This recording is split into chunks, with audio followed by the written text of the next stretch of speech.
Club.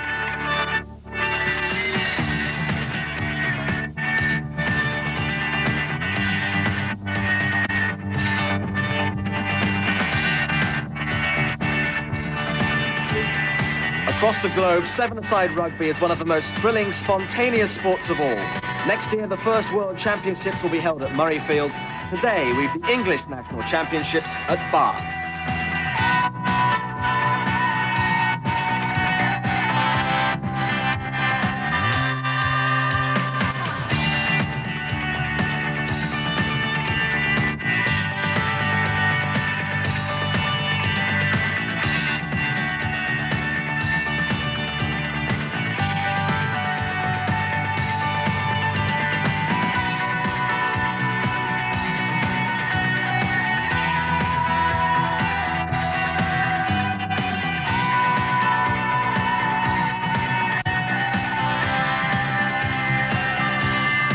The home of England's newly crowned champion rugby club is one of the most beautiful cities in Britain. Historic Georgian architecture, the famous Abbey, and the River Avon meandering through.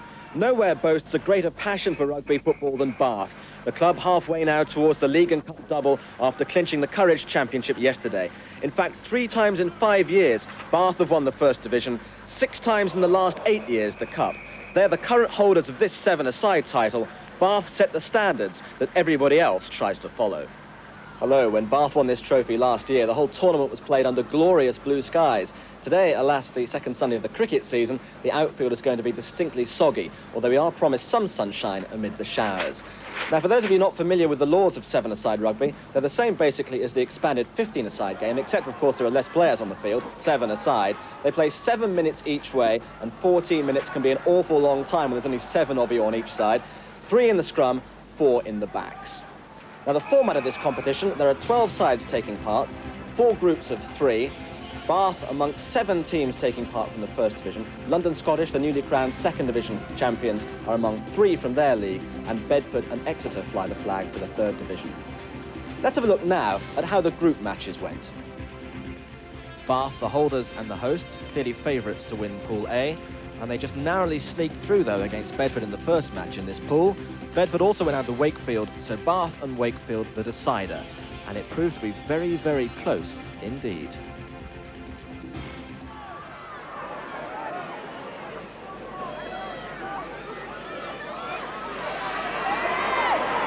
Good determined run from Jonathan Slateholm. And he's got round David Trick too. Try under the post for Slateholm. Midway through this second half, there's still time for Bath to come back, but they do need 2 scores, and they're in a spot of bother.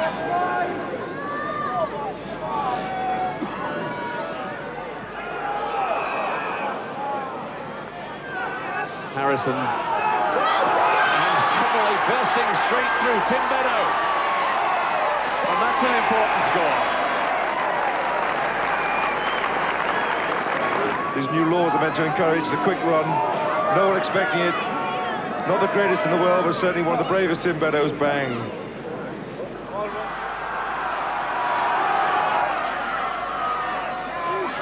long throw, beautifully taken by Mark Buckingham. In under the post, and Wakefield can't believe it. Again, an opportunist try. Buckingham coming up. There, the long throw, and bouncing off the defenders. And suddenly he's away and clear.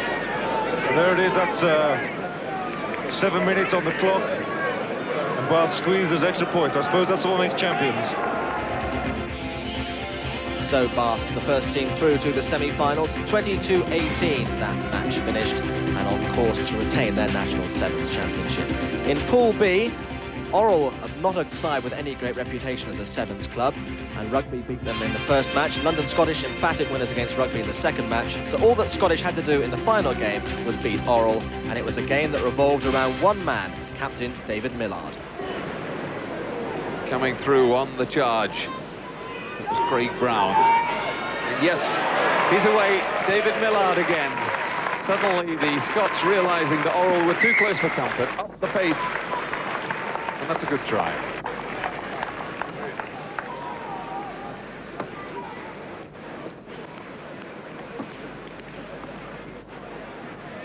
Nice play, good, all the skills there from Millard. He's nice little shimmy off his left foot.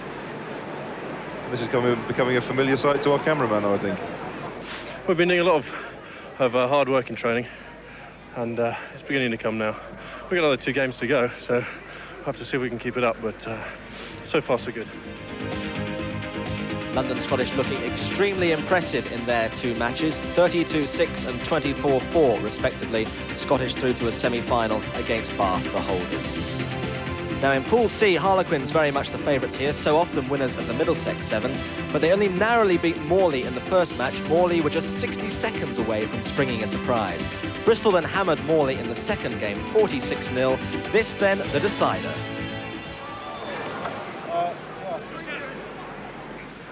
And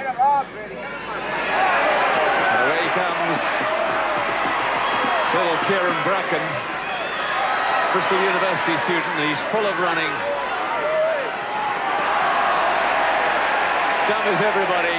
Scored a try like that in the first game. Just kept his head. Tremendous run again from Kieran Bracken.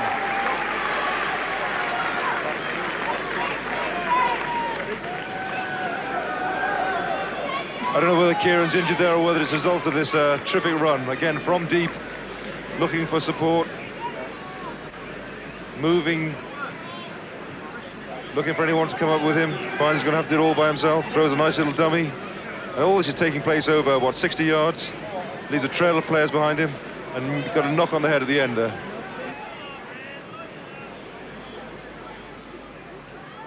That man, Craig Barrow, again, charging away. Eagle will catch him. But Paul Hull's there. He's brought down as well. But Ralph Nibbs is there in support too. And that could be the decisive try for Bristol. The initial burst made by this man, Craig Barrow, who's been so influential, scored the first try, saved a certain looking try when Curry got away for Harlequins, and now setting up this try for Ralph Nibbs. Revenge there for you? Yes, just a bit. It's the first time we've actually beaten Harlequins in the Sevens tournament, so it's nice. And you know, we're through to the semis now, in with the big guns, and anything can happen from there on in. Beat Bath in the final, maybe? Oh, definitely beat Bath. 80 points for Bristol in their 2 matches against Morley and Harlequins, looking like potential winners, maybe. The final semi-final place was going to be taken by either Leicester or Saracens. That was after Leicester had beaten plucky Exeter by 22 points to 6, and the Sarries had run out 18-10 winners. But in this final match in Pool D, there was only one team in it, and it was Leicester all the way.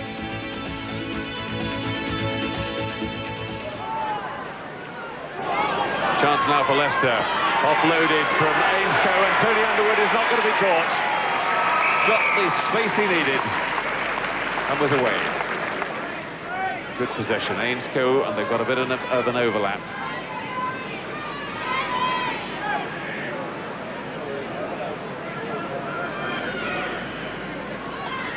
Maybe Key. Oh, he takes the tackle now. He's got a free, and he has done. Beautifully done. Jamie Hamilton, the scrum half, going in for the score, but takes Leicester clear. Danny Dooley. Good high dropout, plenty of time for his forwards to get there, but Matt Poole is a big fellow and controls that one. Tony Underwood feints for the pass, chips through, and he's got 20 yards on anybody else. This time the ball bounces kindly for him, and he can really just cruise in. And that must be the end of Saracens. Tough work. Very. He's only halfway through there. Hopefully we want to obviously win the final, but halfway through, pleased with how it's gone. But yeah, very tough work. As someone with the immense speed that you've almost got an unfair advantage in this game, haven't you? Yeah, but unfortunately now the fitness to match it, so it kind of gets curtailed in games like this. But yeah, I mean, it's obviously an advantage. We try to use it, but you know, we've got a lot of the other guys who can win the game as well for us. Leicester, a club with a history of playing open, exciting rugby, and they certainly did that in beating Saracens by 26 points to 12 to ensure a second semi-final of Leicester against Bristol. And in fact, 4 pretty famous clubs there, Bath and Scottish, Bristol and Leicester, for the right to be National Sevens champions of 1992. And you'll be able to see the first of those matches, the First Division champions Bath against the Second Division champions London Scottish, immediately after this break.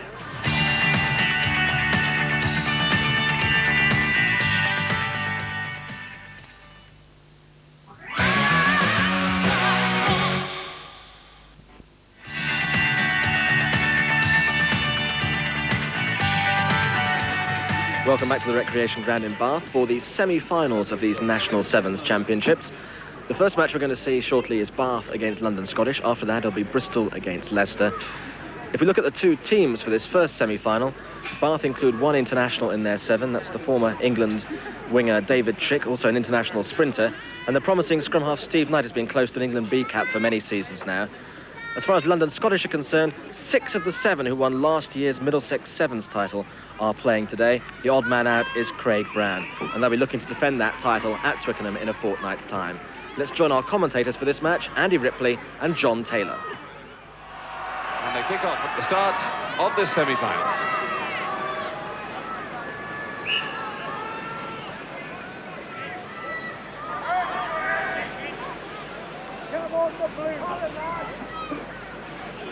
Stuart Piercy, the referee.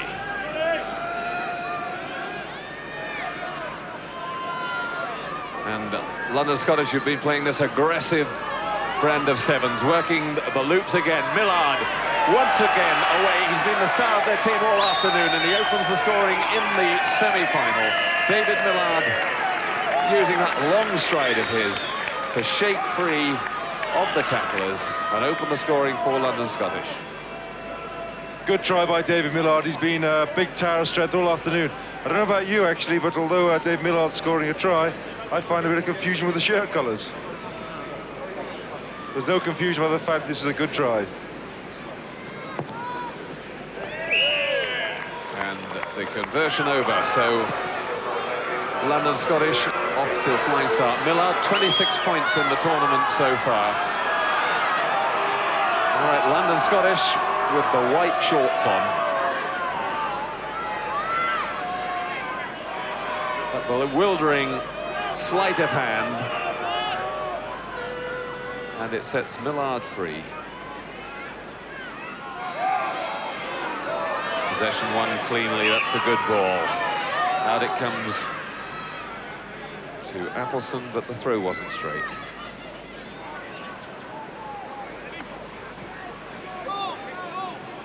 Bath will want to score, but first of all they need to get the ball away from this. What is a major danger zone for them. If they were to go 2 scores behind, even though they're playing on home ground and they're the national champions.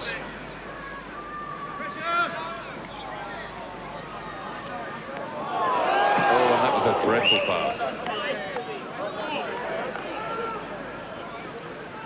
Mark Buckingham obviously didn't enjoy it either.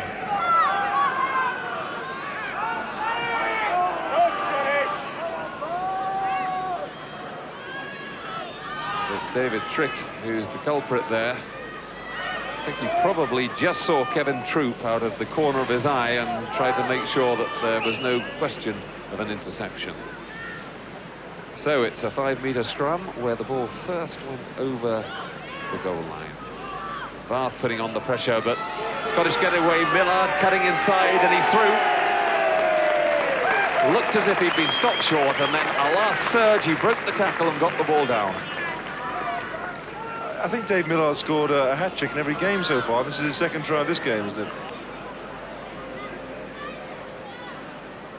5 minutes gone in the first half, so he's got plenty of time to do it again. It's a good score. He's now playing standoff. In the previous games, he's been at scrum half. First game was at scrum half. Yes, they've got Withersgreen operating as the scrum half now. Millard outside him. Then Appleson and Troop.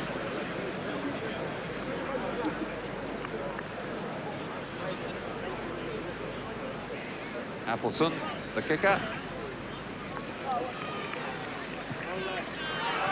Right across the face of the post. Misses that, but London Scottish 10-0 in the lead, and at the moment looking well in control. When they haven't got the ball, they're pressurising really well, and then when they have got it, their handling is sure and accurate.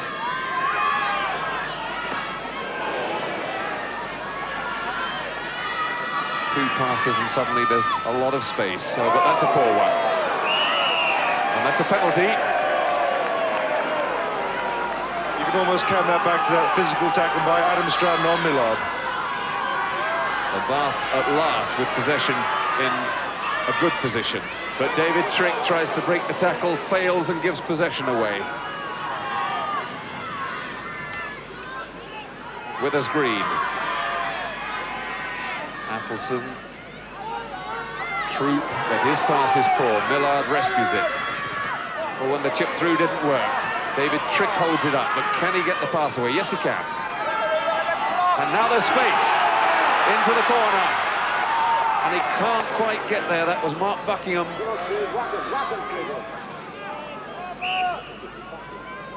And that's the half-time whistle.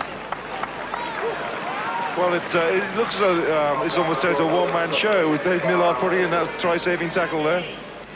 But in fact, he's got 6 very good players around him. And Bath really needed a result from that attack at the end of the first half to get back into that game. As it is, they go into the second half 10-0 down. So Bath with everything to do. Steve Knight kicks off.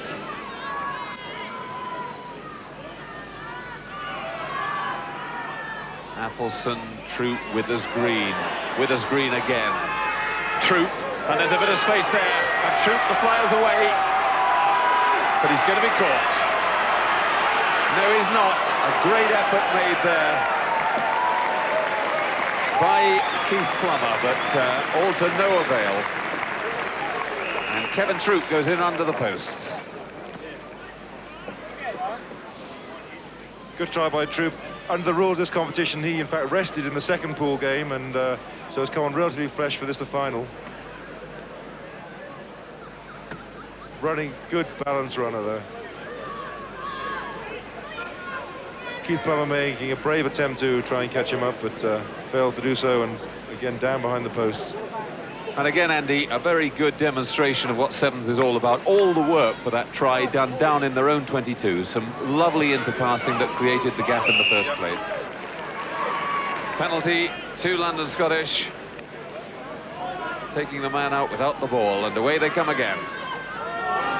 Oh, and hitting the line at pace there, at real pace. It was Craig Brown, and we know he likes nothing better than to run. Yep, that's Craig saw a similar try to that. He's a prop, big, strong forward who likes to run hard with the ball. Here we go. Breaks through. Leaves the opposition behind him. Head back, just checking things out. Cruises in for that try.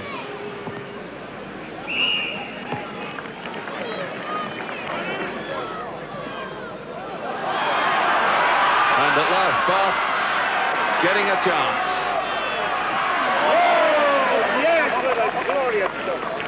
Tim Beddoe coming away, but again the Scottish coming back, and that man Millard again, there he goes, going after his hat-trick, and the referee ruling that he in fact hadn't knocked it forward, that it was a Bath hand it touched as he went to pass the ball back.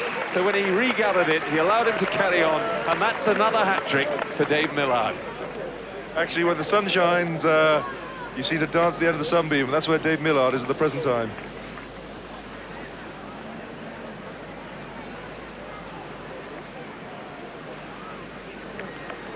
Run through here, gets the cover defence, comes over towards him.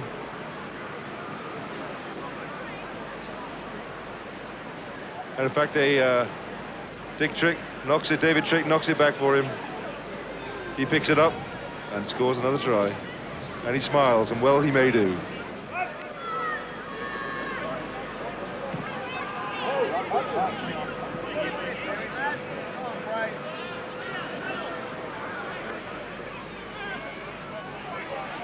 Nice wide pass. Missing a man out, creating the space, and Troop just shaking off Mark Buckingham so that he can coast in for the last few yards. Bath, Andy, just really haven't got the power or the pace to match London Scottish. Yeah, it's I mean, Bath are being well beaten here. It must be very few occasions in the last 10 years you've seen a scoreboard which reads London Scottish 32, maybe 34, Bath 0.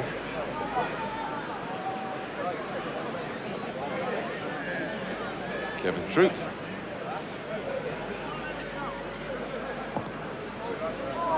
And that's the 7 minutes up. And the referee's whistle goes. London Scottish through to the final.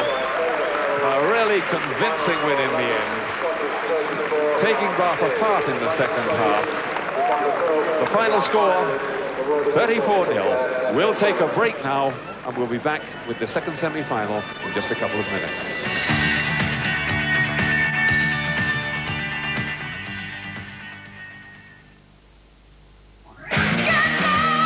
Fliege in meiner Suppe.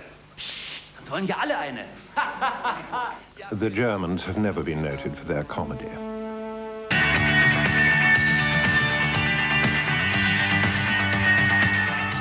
So welcome back to the recreation ground in Bath, still bathed in glorious sunshine. The Bath, the holders, are out. Comprehensively beaten 34-0 by London Scottish in the first semi-final. An easier result than Mark Appleton of Scottish could ever have expected. Yeah, we've been working hard this year, and we've played quite a lot of sevens tournaments.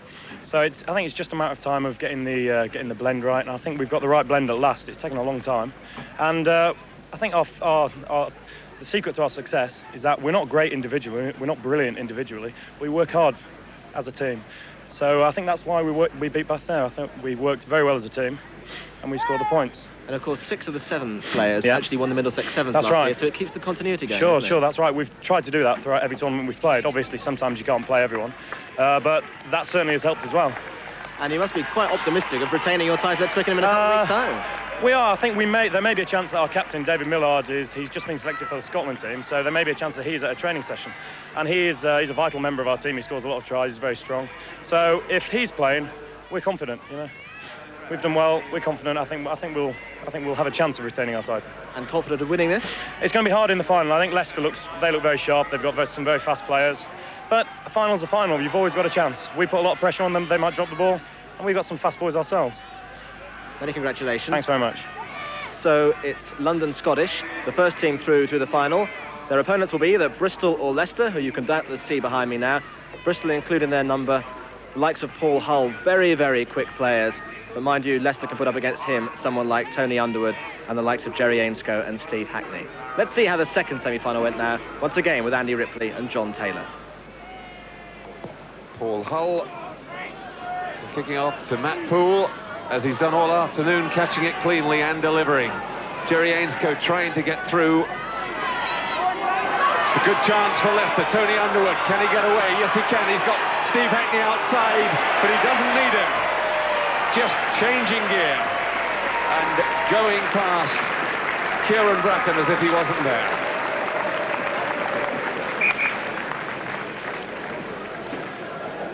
Well, John, we can sit here and talk about sevens and seven performance and tactics and strategies, but there is no answer to real pace. And that's what we're looking at right now. But again, good work. We're back in their own 22. Caught the ball from the kickoff. Jerry Ainscough threatened to make a break. And got his pass away when he was tackled. And then good work from that forward grouping, and before they freed the ball. There's Ainscough. Yep, here we go, and here it is. Pace into space. Goes past Craig Barrow, who will feature a lot more in this game, because the game certainly isn't over yet.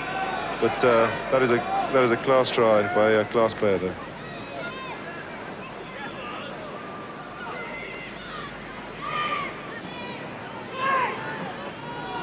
Kieran Bracken, Ralph Nibbs, bit of space, and they're round Boyle, but Barrow, and again, the man in support. Paul Hull up there for the try. Good support work. In the end, Leicester just ran out of tacklers. The difference is that Leicester scored underneath the posts, and that was an easy conversion for Jerry Ainscough. This one, much more difficult for Paul Hull. Here, Craig Barrow again putting the ball back. Good support work from the Bristol side. They put pressure on Leicester, got the ball from that short penalty, worked the ball through a number of hands. Kieran Bracken. And this time Leicester have it. Tony Underwood, and he's got past Nibbs. He puts Hackney away. It's a long way to go. But he's going to get there. There is no way that Kieran Bracken can touch him. Steve Hackney, England B player, scores under the post, and Leicester take the lead for the first time.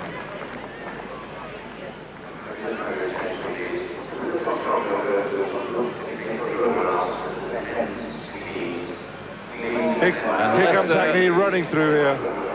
Good striding running, making the score 10 to Leicester, 4 to Bristol. If they get the conversion, it'll be 12 points to Leicester, which I'm sure they will do under the post here. Leicester, in fact, extending their lead. They were leading 6-4, now 12-4. And Bristol with it all to do. They'll need 2 scores now to retake the lead.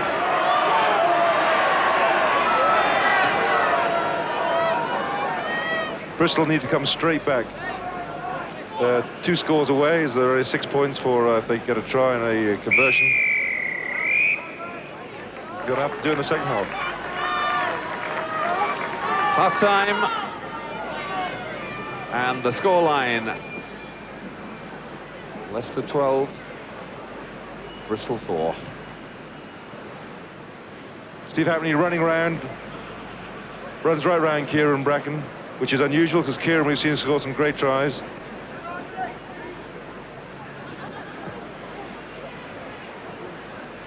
(12-4) to Leicester, and all the work for that try done, in fact, before they even crossed their own goal line. But I still wouldn't write this Bristol side off. It's 8 points away.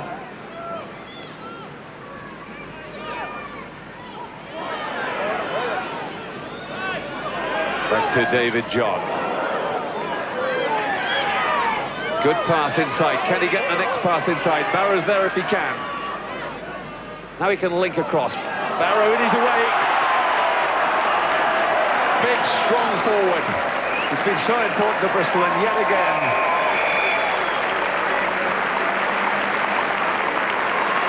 Hey, look at his face. He knows he's done good. Yeah, he knows. Quickly taken conversion. Paul Hull puts it over. And Bristol are right back, just 2 points behind. Yep, the boy done great.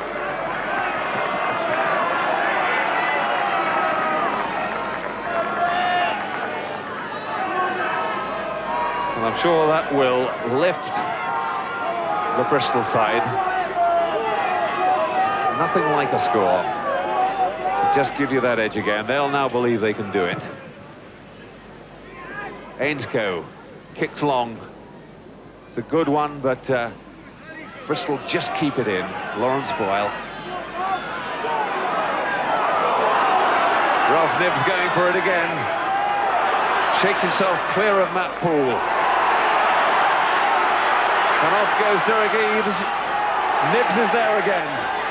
And he's got so many people inside him. And Paul Collins into the corner.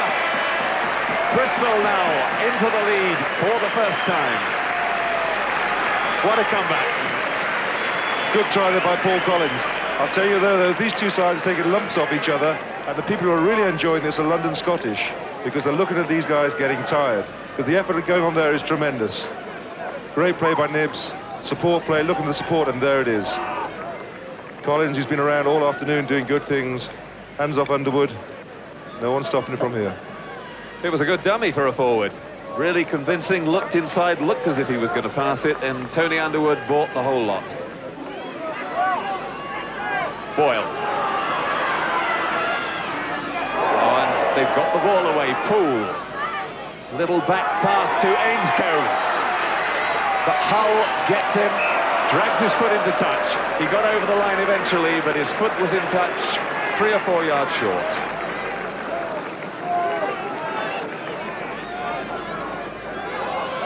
Good by Jerry Ainscough, he just pulled in by Hull for that little backflip. Half a minute, they've got possession. Ainscough wide to Underwood, now they've got the paceman out there.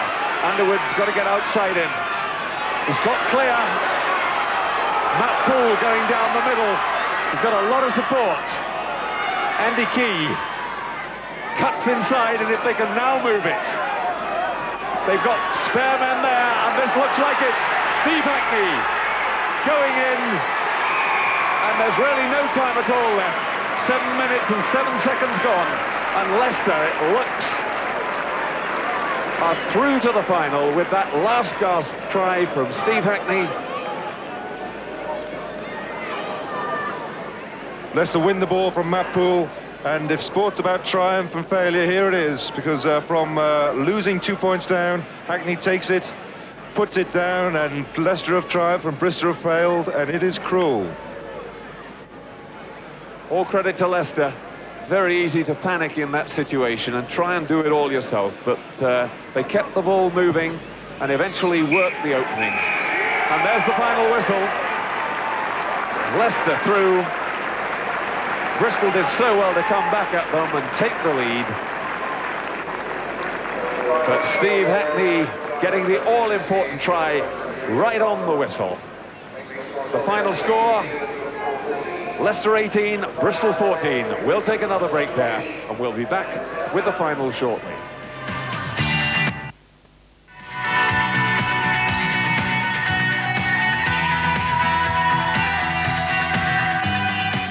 Well, back here at the Recreation Ground in Bath, the crowd is still buzzing about that second semi-final, which Leicester won so dramatically with that last-minute try from Steve Hackney. So we're going to have a Leicester against London Scottish final, and you'll see that in just a moment or two. Also here today, incidentally, we've had a tenor-side international match featuring the likes of Wayne Shelford, the former All Black captain who's now at Northampton, a whole Scottish phalanx of internationals, Lenine, Hastings, Baird, Tuccolo, and also a galaxy of English and Welsh players as well. And you will be able to see the highlights of that match later on this year here on Sky Sports.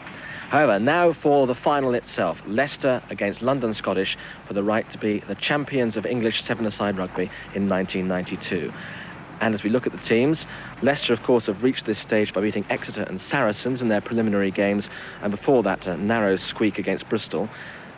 As far as Scottish are concerned, their group victories were against Orrell and Rugby, and they had that convincing semi-final success against Bath. All those players pretty tired as we go into the final, with Andy Ripley and John Taylor. 10 minutes each way in the final, and Jerry Ainscough gets it underway.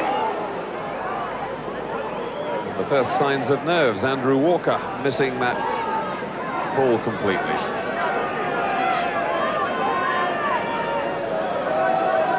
Tony Withers-Green with the throw into the line-out. It's the long throw. It wasn't straight, but he got away with it. And that's Mark Appleson putting in the big kick ahead. I don't think he really wanted that to go into touch. No, I think he was looking for the kick and chase there, John.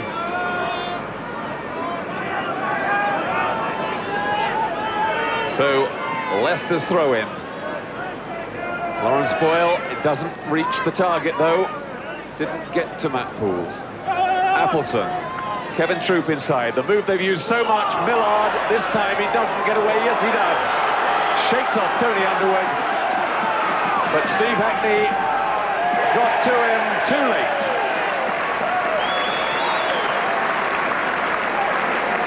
Yep, if there's an award for the man of the tournament, I think he's just won it. That's his 9th try. Hands off Tony Underwood. Runs through that and then has the powerful Steve Hackney running after him. He just catches him on the line, but Dave Millard goes over.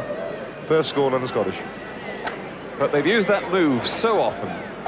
They almost do it as a set move, even though it's wide out. Work the ball out to Appleson. Appleson switches it to Troop coming inside, and then Millard comes again. So they use a double scissors move, and that normally sets Millard free. Tony Underwood, who got a heel in the teeth for his pains, almost had him that time, but Millard through again.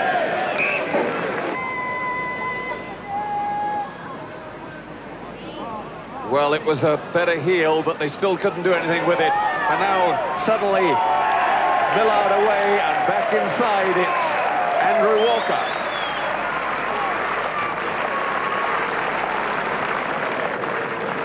So a second try to London Scottish.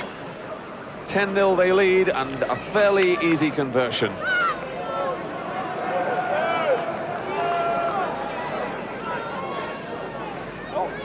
Good football from Millard here. Everyone would have expected him to take the ball, run round and push out on the blind side, but he didn't. He looked for the support, and there it was in the form of Andrew Walker, which gives the Scottish now 10 points, looking for the conversion. Fraser Harold with the kick this time, and he's missed it.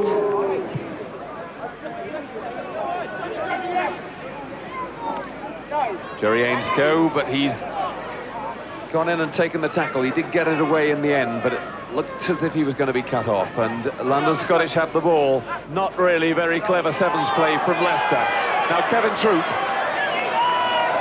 and he's got Appleton running shotgun for him, and Hackney's there to tackle him. The ball goes backwards, and Troop on hand to pick it up and score the try, but a really tremendous effort from Steve Hackney getting back to tackle both the London Scottish players. Yep, you feel a bit hard done by Steve Hackney there. He got back, so we'll see in the run through. First of all, after getting shadowed by Appleton, he then runs outside, takes the first player out, which does, the ball does go backwards. There comes the support play. Quite rightly, if sevens is about support, that's what London Scottish have just been doing.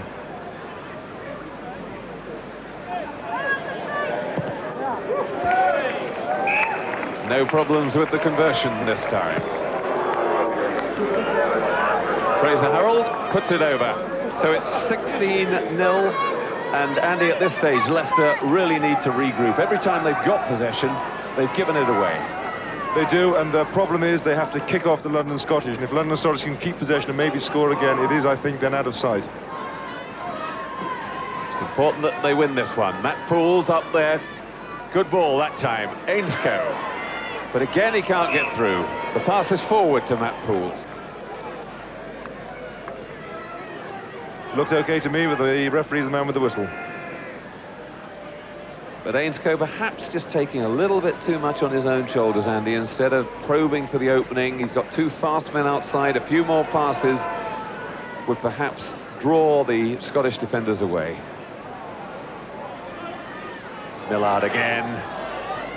And there, racing away, is Mark Appleton.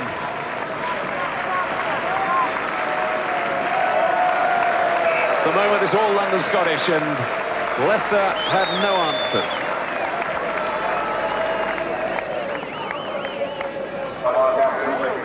And London Scottish in commanding form in the final again, absolutely in control at the moment and leading Leicester 20 points to 0. So Ed Morrison just checking that Leicester are ready. They start this second half 20 points adrift. Mark Appleton kicks off for London Scottish. Matt Poole gets to it, but Walker comes up with the ball for Scottish. Withers Green, Millard. Appleton straight across the front, and Troop cutting inside. Now they've got men over on that side. Putting it back, and Millard going for the line. He's wriggled out of a tackle again. He's so good at that. Looks as if he's going to be caught, and then just shakes off the tackler. And his second try of the final. Impressive performance here by Millard. He hasn't got blinding speed, but what he does have is just tremendous strength and sufficient speed to run through tackles, ride through tackles, sidestep. I think he's having a great tournament. He's got 10 tries. Look at him here. He's now in a mood where no one's going to stop him from doing anything. Give me a brick wall and I'm going through it. Good awareness of where the defenders were. Fraser Harold with the conversion. No problems at all. And the margin gets wider and wider. 26-0 to London Scottish. And he's got 42 points in the tournament so far.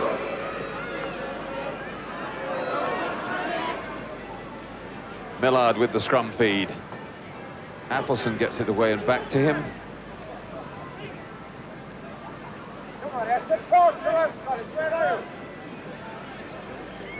And again, Millard wrestling it free. He's really in everything. Troop looking for the outside break, and a long arm from Matt Poole just grabs him round the shoulder. Appleson, Brown and Walker. Millard, and this time putting it outside to Fraser Harold. Clear run in.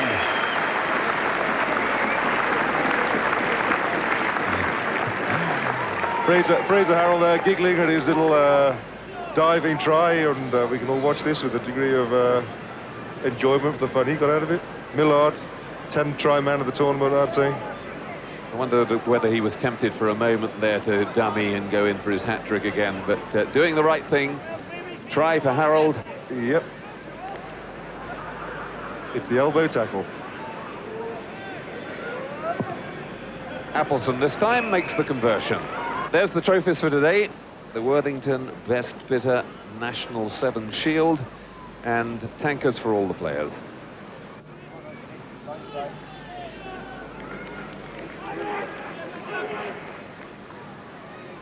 And last run from Appleson, fending off the would-be tackler and going in, and that will surely be the last score.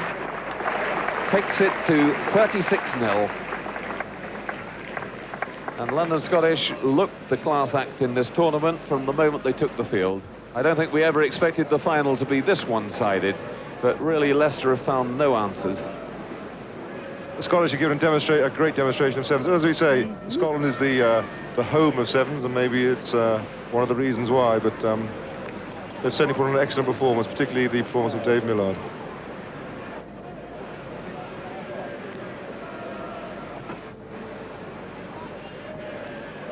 Kevin Troop with the conversion, and they can all kick. Troop putting that one over. No problems, and there is the final whistle. The score in the final. London Scottish 38, Leicester 0. A really comprehensive victory for London Scottish. And there is a happy man. David Millard, for me, the player of the tournament.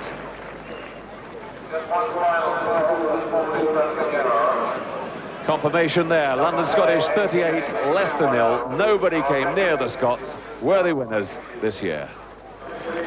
So they're limping up to take the Worthington Best Fitter National 7 Shield. David Millard, the London Scottish captain, limping a little. He didn't finish the match, but he's a happy man nevertheless. The trophy is being presented by Mr. Frank Cook, the Marketing Development Director of Bass Brewers. And some tankards for all the players. David, that was pretty impressive. Yeah, we eventually came good. Well, I mean, we played well during the day, but to win like that in the final is fantastic. Yeah. We worked hard. The margin of victory was extraordinary, wasn't it? Well, and we were expecting a fairly tight game at the end, but I don't know, we just seemed to have the legs on them in the end, which was, I don't know, it just happened. But you had one leg on them anyway. I had one leg on them. The rest of the boys were doing the business. Yeah, it was good. What is the injury? I just went over on my ankle. It's an old injury, but it'll be all right, I'm sure. A pretty impressive season as a 15-a-side unit, and now the 7 as well, so it's a good season all round. Yeah, good season. We've had a great time, yeah. So looking forward to my break now. That break is going to involve him going to Australia with Scotland on his international debut this summer, and quite a day for Dave Millard individually as well. 10 tries, well and truly the leading try scorer in this year's National Sevens competition. And overall in the points scoring table, there he was second with 42 behind Paul Hull of Bristol, who scored 46. Well, the sun has well and